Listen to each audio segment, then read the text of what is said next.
So I've done a couple of videos on Joe Biden's last couple of weeks and stumbles. So we had the balloon thing, which everybody knows, where he wouldn't shoot down a balloon. And then to overcompensate, he started shooting down anything he saw in the sky. And a lot of them were actual weather balloons and turned out not to be international devices. And he got embarrassed. And even the left was calling him out on it, like, all right, what are we doing here? We just spent, $1 million to shoot down a $12 balloon. Like, because he was overcompensating, he was trying to look strong, and it wasn't working. And they started doing polls, and they realized, okay, this is not good for your presidency, Mr. Stumbler in Chief. And of course, him not knowing what's going on around him, just does what they tell him to do. And he went to Ukraine. Now, I don't know how many videos I have to make about Ukraine, but it doesn't seem as if the American people are understanding what this is. And I've said it's a money laundering scheme, and I've shown how it's a money laundering scheme, and I've also showed that this does not help America in any way, shape, or form. This is just for politicians on the left and on the right to make money. And he goes to Ukraine unannounced. But was it really unannounced? Why would the president go into an active war zone? Why would he do that? Well, he wants to look like he's brave. He wants to show courage. He wants to show strength. The trip that President Biden to Kiev, as many of you reported on, was historic. It was brave. Many of you talked about how we heard the sirens wailing in the background as the president was on the ground. As he goes there and shows the exact opposite of strength, sirens go off.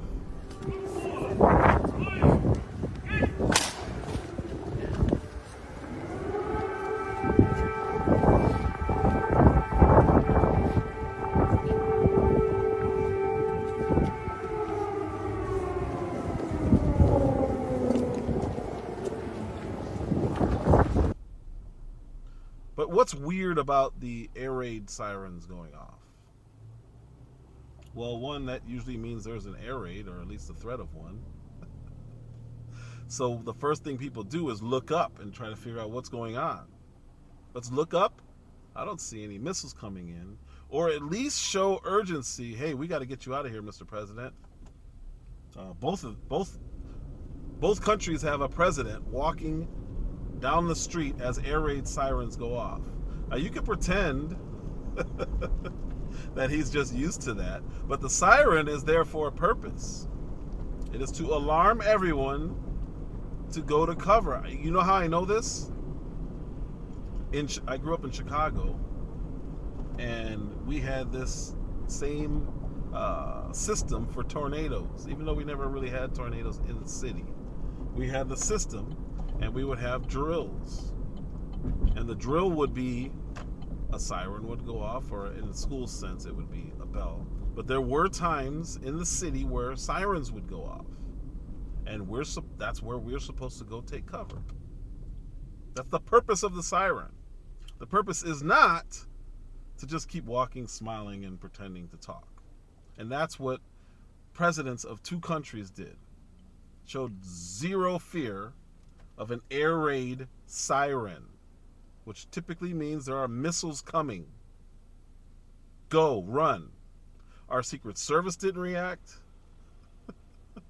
And Zelensky's little military soldiers with all the gear on to look cool, he didn't react. Why not? Oh, I know why. Because they set it up to look like that. They set it up to go off. It's all a sham. It's a blatant lie. This is to psychologically prepare the American people for whatever they got coming. And what it seems to me is they want world war. Sounds crazy, conspiracy theory. I get it. But why else would the Secret Service, Joe Biden, Vladimir Zelensky, whoever that is, and none of the people around him react to a siren of war? How come nobody reacted? They just kept walking. Oh, that's nothing. You think the Secret Service would risk Joe Biden getting killed in Ukraine by a missile attack? Do you really believe that? The same people who won't let you pop a balloon within 50 yards of the president, you think they're going to risk getting hit by a missile? No, they're immediately going to find a bunker, and they already have this all planned out. They know where to go if something legitimate happens. They didn't react at all.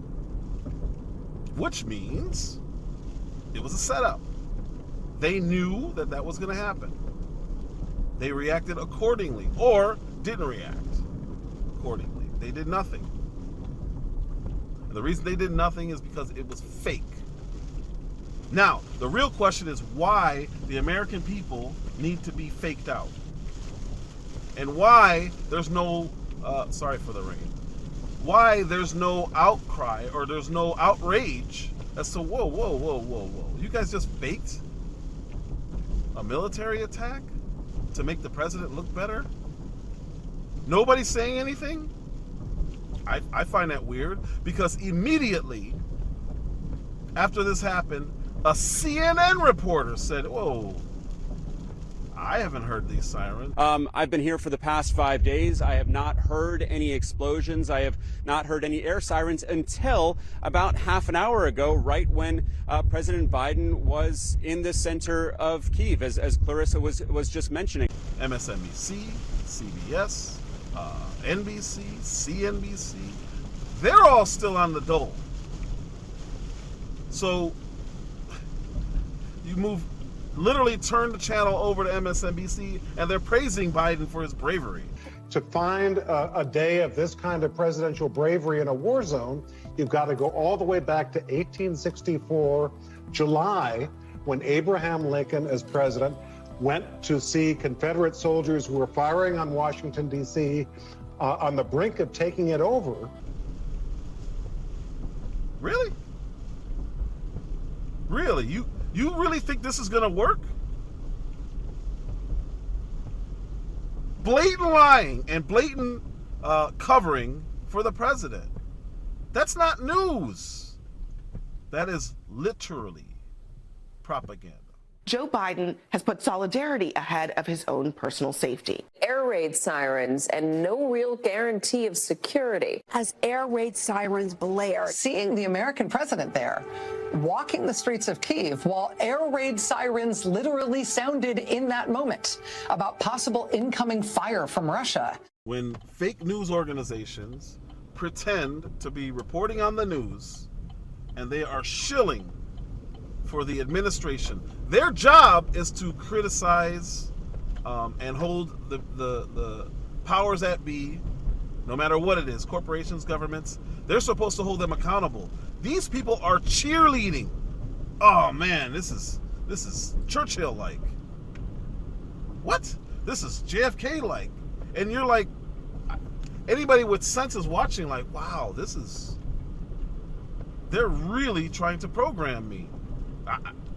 I don't know any other way to take that. They're trying to program me into believing that this guy is strong.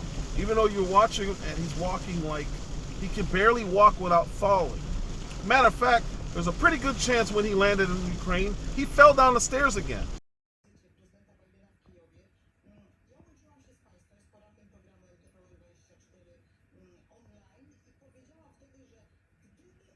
We just don't know who it was. But the way everyone reacted sure looks like Joe Biden fell down the stairs again, which may be why he was walking the way he was walking with Zelensky. I could be wrong. I don't know. But it is incredible to me that news organizations can sit there and cheerlead for a guy when it's clearly a fake or a setup scenario of what's happening or what's playing out in front of them. He's so brave. Where did you get that script from? Because to me, I would be like, that is the dumbest thing I've ever seen. If it was real. If they started reacting and scrambling, I would be like, these idiots sent this man, the leader of the free world, into a war zone and didn't think this was going to happen. That's what the normal reaction to an air raid siren going off should be. For us and for them. For them, they should be scrambling. For us, we should be saying, what is this? Why is he even there? Freedom is priceless. It's worth fighting for as long as it takes. And that's how long we're going to be with you, Mr. President, for as long as it takes. We'll do it. Thank you. It's clearly trying to influence the American people into doing a couple of things. One, normalizing the war that we're in. Two, making the president look strong. And three, just to blatantly lie to us about what's going on over there right now. There was no threat. I said this before when Zelensky came to Congress and he had on military fatigues. What is this? This is all optics. So they walk through their little town square or whatever it is, pretend that there's an air raid siren going off, and it shows bravery to robotically walk or shuffle 100 feet, then cut off the cameras and get back to business. But that's not it. Because the other thing that they're trying to do is convince Congress to keep writing blank checks. And there are way too many people in Congress, in the House and in the Senate, who are okay with writing blank checks. But some finally started speaking up and saying, all right, we're not doing this. You don't have a blank check to this war. Last year, the United States has already provided $32 billion in military aid, $13 billion in economic assistance to keep the bills paid, and nearly $2 billion in humanitarian assistance. In all, Congress has greenlit $113 billion for Ukraine through September. Rebuilding carries a whole new set of costs, which the World Bank estimates will total $349 billion, with residential buildings and infrastructure being the largest portion of that. What are we doing here?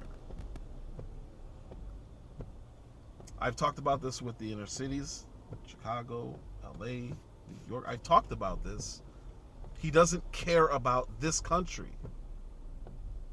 He cares more about Ukraine and Ukrainians than he does about here. And to deliver much needed humanitarian assistance as well as food, water, medicine, shelter, and other aid to Ukrainians displaced by Russia's war, and provide aid for those seeking refuge in other countries from Ukraine. It's also going to help schools and hospitals open. It's going to allow pensions and social support to be paid to the Ukrainian people so they have something in their pocket. It's also going to provide critical resources to address food shortages around the globe. Everything here that we're having a problem with, he's not worried about. He's worried about all the things that we have going on there. He pledged another $500 million, so another $500 million to Ukraine. And now, I saw a reporter ask, I don't remember who the guy is, one of their communication people, ask a question about, hey, what are we doing here with this funding? Question that's being asked by increasingly on Capitol Hill, and there's going to be another fight over another round of aid. We're about $200 billion into this so far. There are questions about where the U.S. commitment ends to this. I mean, we had a couple of lawmakers just return and say, Congressman Garamendi was one of them who said, I think this is a year from now going to be still going on, this exact same war. We don't know. Again, we would like to see it end now. And certainly we want to see it end on terms that are satisfactory to the Ukrainian people and to President Zelensky, so that they remain a whole, free, sovereign, independent state. And independence is an ideal that all Americans can get behind and understand. $200 billion. $200 billion spent in Ukraine.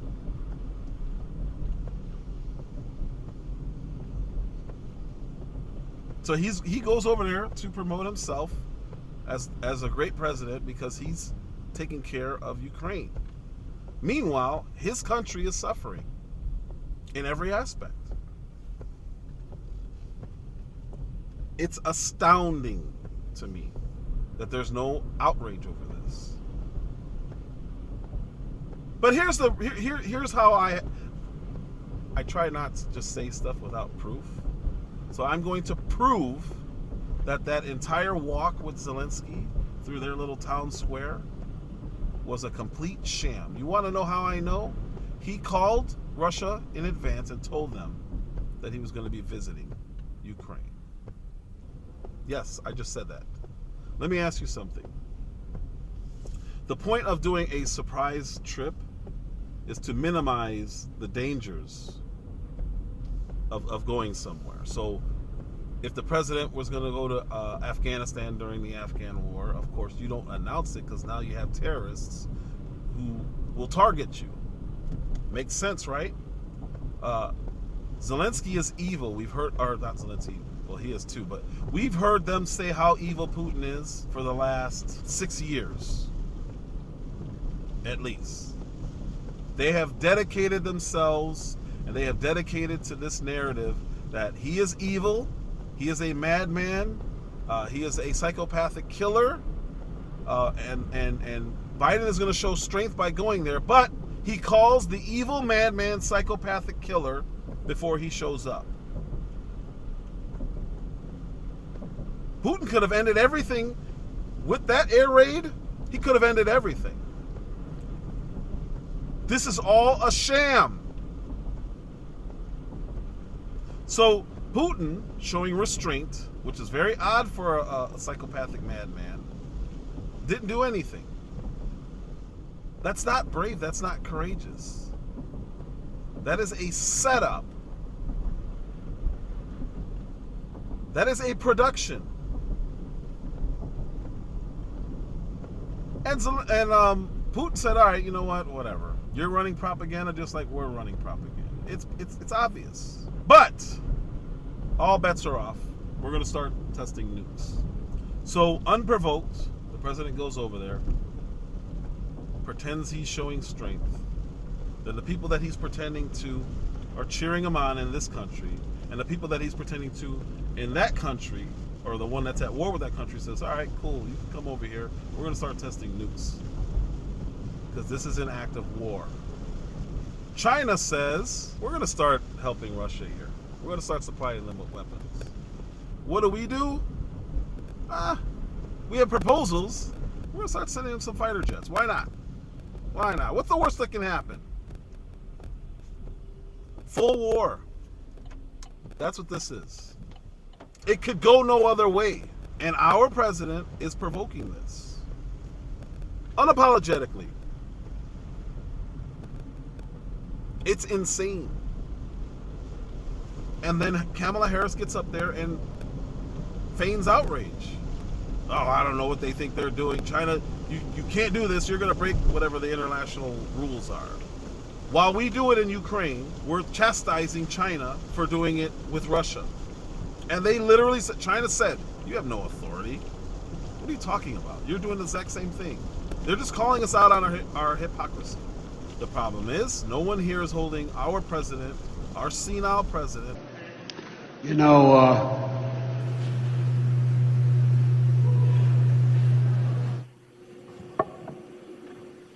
got it over here. Who can't speak. Biden's being an extremist. Who has no idea what's going on. More than half the women in my cabinet, more than half the people in my cabinet, more than half the women in my administration are women. They're not holding him accountable.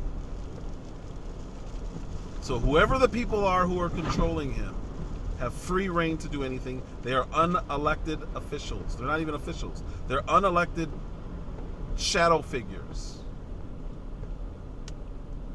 Call it a conspiracy all you want.